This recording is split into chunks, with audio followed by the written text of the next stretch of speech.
해보았습니다. 한 해를 이제 우리가 아쉬운 가운데 보내고 새로운 해 우리가 맞이를 했습니다. 새해를 주신 하나님께 우리가 감사를 드립니다. 하나님은 우리에게 2015년도 한 해를 주시면서 우리 각자가 2015년도 연말에 열매를 거두시길, 풍성한 열매를 거두시기를 원하고 계십니다. 성경은 우리를 심고 거두는 농부에 비유를 합니다. 우리 모두는 무엇인가 심어야 하고 또한 심었기 때문에 심은 대로 거둬들입니다. 7절 말씀에 그래서 이렇게 기록이 되어 있죠. 사람이 무엇으로 심든지 그대로 거두리라. 연초부터 우리는 모든 생활을 통하여 무엇을 키울 것이고 어떤 일을 계획할 것이며 그 일을 어떻게 추진할 것인가 신중히 생각하지 않으면 안 될 것입니다. 오늘 본문은 심고 거두는 문제에 대한 명확한 그런 해답을 제시해주고 있죠. 8절 말씀에 보니까 이렇게 기록이 되어 있습니다. 자기 육체를 위하여 심는 자는 육체로부터 썩어진 것을 거두고 성령을 위하여 심는 자는 성령으로부터 영생을 거두리라. 사도 바울은 갈라디아서 5장에서 육신의 열매와 성령의 열매에 대해서 쭉 이렇게 말씀을 하고 있죠. 그리고 나서 이제 오늘 본문 6장에 와서는 무엇을 어떻게 심어야 할지 먼저 열매에 대해서 이야기해놓고 무엇을 어떻게 심어야 될지를 교훈하고 있습니다. 새해 벽두 우리 모두는 씨 뿌리는 자로서 오늘 이 시점을 계기로 해서 단단히 결심해야 하겠습니다. 나는 하나님께서 내게 주신 이 금년을 어떠한 한 해로 만들어 갈 것인가, 이러한 결심이 우리 가운데 있어야 될 줄로 믿습니다. 그래서 우리가 여러 가지 우리가 생각을 해봐야 되겠지만 오늘 본문을 기초로 해서 한 몇 가지 우리가 어떤 해로 우리가 무엇을 심고 어떤 해로 삼을 것인지에 대한 그러한 은혜를 함께 나누고자 합니다. 첫 번째로 성령의 뜻을 따라 심는 한 해로 우리가 이번 해를 보내야 될 줄로 압니다. 다시 8절 말씀을 보니까 자기 육체를 위하여 심는 자는 육체로부터 썩어진 것을 거두고 성령을 위하여 심는 자는 성령으로부터 무엇을 얻느니라? 영생을 거두느니라. 앞에 7절 말씀에 보니까 심판의 원리를 이야기하고 있어요. 무슨 말입니까?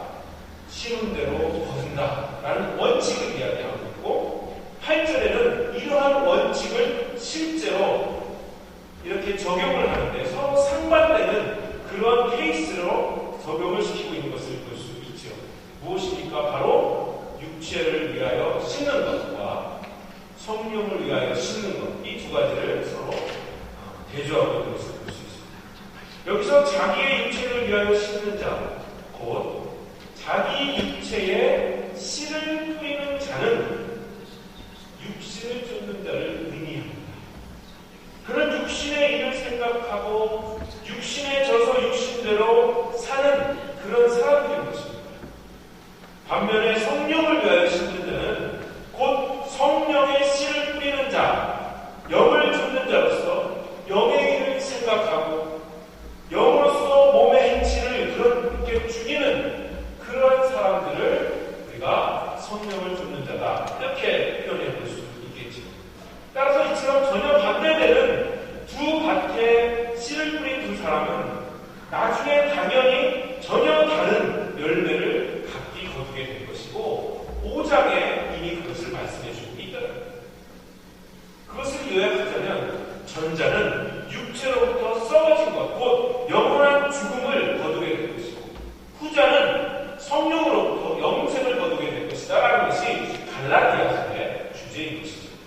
그러므로 씨 뿌리는 자인 우리는 성령의 뜻을 따라 씨를 뿌리는 그러한 성도들이 다 되어야 될 줄로 믿습니다. 이것을 이렇게 표현하고 싶어요. 성령의 거룩한 씨 뿌림. 사랑하는 성도 여러분, 그렇다면 성령을 따라 심는다는 말, 성령을 따라서 씨를 뿌린다라는 말이 무슨 말일까요?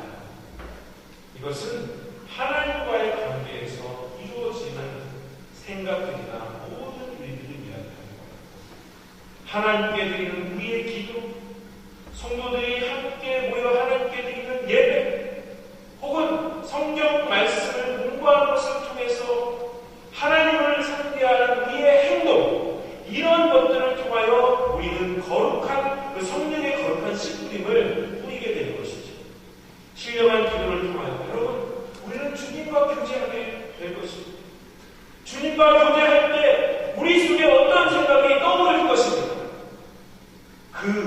생각을 따라 여러분들의 일을 계획하시는 거예요.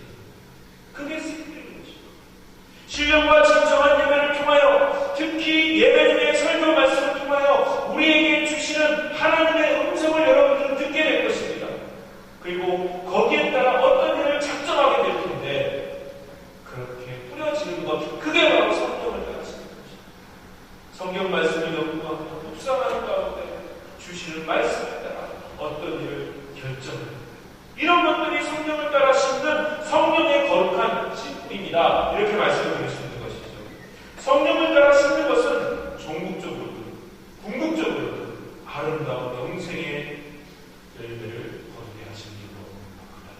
여기에 대해서 여러분 육신을 따라서 심는 것, 그것은 사람과의 관계에서 이루어지는 것이다 라고 볼 수 있을 겁니다.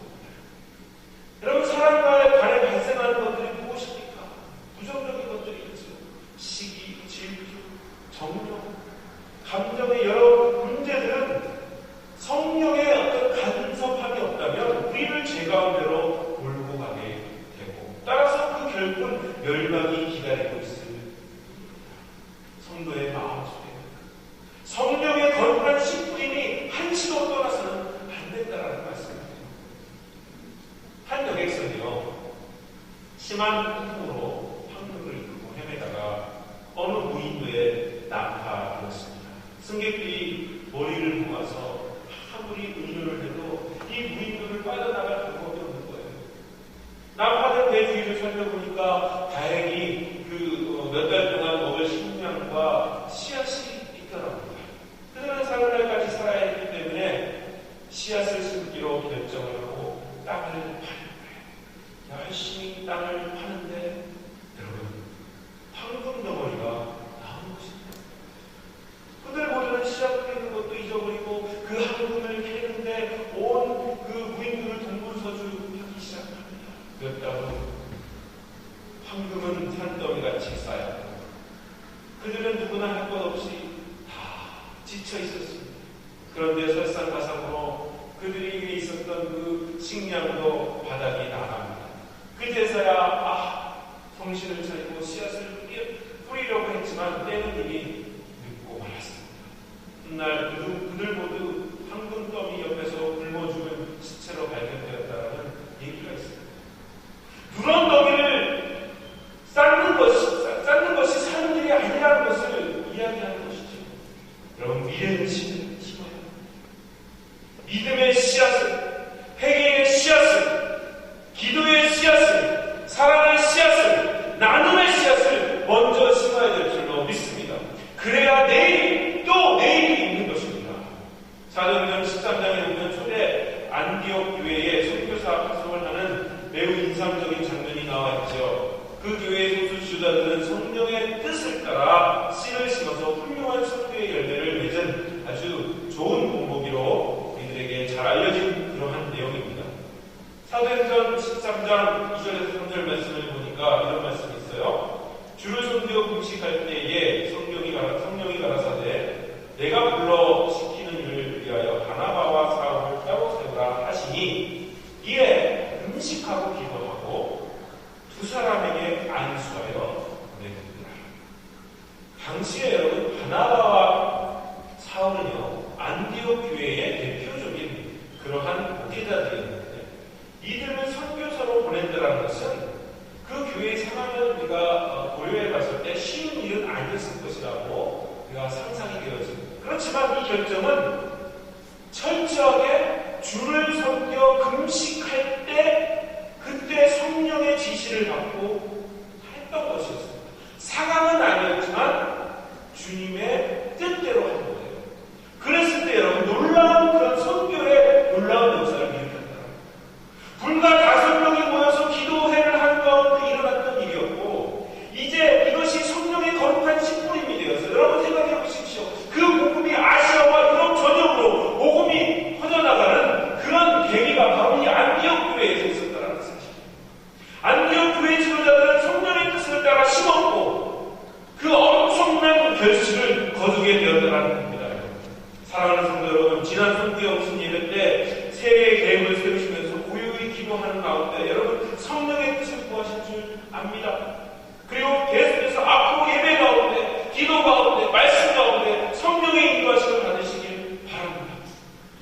성령의 속삭임을 들으시기를 바랍니다. 그리하여서 우리의 삶에 맡겨 성령의 거룩한 씨뿌림이 이루어지기를 원합니다. 금년 말 송구영신 예배 때는 놀라운 별수를 거두는 기쁨, 그런 별수를 거두는 기쁨을 함께 누리는 성도 여러분들이 받으시기를 바랍니다. 그런 우리 왼수의 교회가 되기를 간절히 바랍니다. 두 번째로 지치지 않고 열매를 기다리는 한 해가 우리가 되고 열심히 심지만 기다리지 않은 그러한 하나님. 9절 말씀을 보니까 우리가 손을 행하되 낙심하지 말지니 피곤하지 않으면 때가 이르면 거두는다. 반드시 거두는다. 이 사실을 여러분 기억하십시오. 심고 거두는 것은 그런데 시간을 요합니다. 따라서 자칫 기다리지 못하고 낙심하기 쉽습니다. 역시 여기서 낙심하지 말지니 이것을 이렇게 문자적으로 좀 해석을 해보면요, 우리는 지치지 말자, 이런 의미가 되겠습니다. 그리고 이 문장의 그 문법적인 문법을 잘 살펴보면은 계속적이고 반복적인 행위를 나타내는 그런 동사들로 이루어져 있는 것을 볼 수 있는데요. 즉 무슨 말이냐면, 이것을 정리를 해보면 선을 우리가 행하는 데 있어서 계속해서 지속적으로 지치지 말라라는 권고의 말씀이 이 본문에 기록이 되어 있다는 것입니다. 사도 바울은 본절에서 영생을 거두기 위해서 성령의 밭에 선행의 씨앗을 뿌리는 일을 지치지 말고 끝까지 수행하라 라고 권면하고 있는 것입니다. 이것은 씨 뿌리는 자가 인내로 추수하게 됨을 가리키는 말입니다. 사랑하는 성도 여러분, 새해벽은 씨 뿌리는 자로서 우리가 해야 할 것임은 인내로 추수하는 것입니다. 구절에 나와 있는 두 동사 낙심하다라는 말, 피곤하다라는 말은 원래 정신적인 측면뿐만 아니라 육신적인 그런 측면도 나타내는 말인데요. 그러므로 본문은 단순히 어떤 정신적인 낙심만을 이야기하는 것이 아닙니다. 육체적으로 지치는 것을 이야기하는 거예요. 여러분, 그렇습니다. 성령님을 따라 살다 보면, 주님의 뜻을 따라 살다 보면 때로 여러분 손해를 볼 때도 있습니다. 때로는 다른 사람보다 뒤처진 것 같아 조바심이 날 수도 있습니다. 억울한 경우도 없지 않아 있습니다. 그럼에도 여러분, 그 결과가 속히 오지 않는 거예요. 이런 상황 속에서 우리가 어찌 낙심하지 않을 수 있겠습니까? 하나님은 우리가 아무리 경건하게 살고 남을 위해서 살고 착하게 살아도 금방 복을 주실 것 같은데 어떤 때는 금방 복을 주시지 않는 때가 많더라고요. 많은 사람들이 중간에 낙심하고 피곤해야 하는 이유가 여기에 있는 것이죠. 그렇기 때문에 주님께서 이 권면의 말씀을 주시는 거예요. 우리가 손을 행하여 낙심하지 말지니 피곤하지 아니하면 때가 이르면 거두리라. 야고보서 5장 7절과 8절 말씀에도 동일한 말씀이 있습니다. 형제들아, 주의 강림하심까지 길이 참아 보라, 농부가 땅에서 나는 귀한 열매를 바라고 길이 참아 이른 귀한 늦은 일을 기다리다니 너희도 길이 참고 마음을 굳게 하라. 주의 강림이 가까우다. 여러분, 열매를 맺는 데는 시간이 필요해요. 수수는 이를테면 건축 공사와는 다른 것입니다. 그럼 빌딩을 짓는 데는 사실 인원과 장비를 두 배로 늘리면 공사 기간을 줄일 수 있습니다. 제가 한 번은 그 동영상을 봤는데 중국에서 고층 빌딩을 짓는데 일주일 만에 그 고층 빌딩을 짓는 것을 계속해서 이렇게 동영상으로 찍는 것을 봤는데 놀랍도록 빨리 짓는 모습을 보았습니다. 그러나 여러분, 공사는 그럴 수 있을지 모르겠지만 농사는 그렇지 않아요. 일정한 시간이 지나야 열매 맺는 것이지 급하다고 무리수를 쓰다가는 이제까지 애쓰고 힘썼던 것까지도 그 농사를 망칠 수 있다는 얘기입니다. 여러분, 대구하면 뭐가 생각나십니까? 그쵸? 사과하면 대구. 네. 다 그렇게 떠올리실 줄 압니다. 그러나 왜 그 대구하면 사과가 유명해졌는지 그 유래를 잘 모르는 것 같아요. 사실 유래는 이렇습니다. 1895년에 대구 지역에 활동했던 애덤스 선교사라는 분이 계세요. 이분이 이제 선교를 하시다가 안식년을 가고 안식년을 마치고 한국으로 돌아오면서 그 사과씨 하나를 가져왔대요. 그리고 자기 집 앞마당에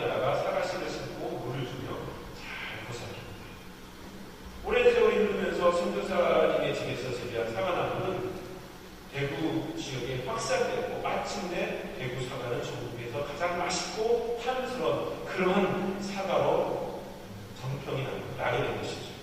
우리의 신앙도 마찬가지입니다. 하나님 앞에 축복의 종자를 싣고 지치지 않고 가꾸며 기다려야 됩니다. 줄기찬 믿음의 기도, 말씀에 대한 확신, 그리고 남의 눈치를 보지 않는 충성과 봉사, 이런 인내의 수고만이 여러분 풍성한 열매를 보장해 주는 것입니다.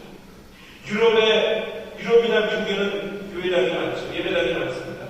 그런데 이 예배당을 짓는 데 있어서 어떤 경우는 수십 년, 또 어떤 경우는 심지어 수백 년이 걸리는 경우도 종종 있습니다.